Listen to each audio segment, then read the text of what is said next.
oferecimento de Jesus eterno, em quatro mistérios consummados, emana de Deus, viva vida y purificación, obedecidamente a ofrecer el niño Jesús eterno.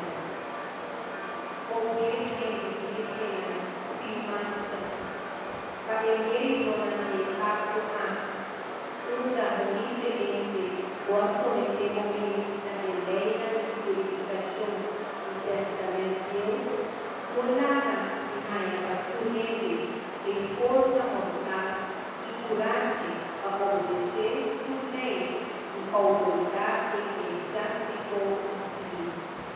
Ayúdanos para realizar futura autoridad también proteger y con ley de gobierno necesita conforme con ley de Dios. Tiene cariñador supremo de ley. Derivar de verdad, por sin obediencia a la ley de Dios, nunca pone orden, ni armonía, ni tranquilidad, ni paz. Amén.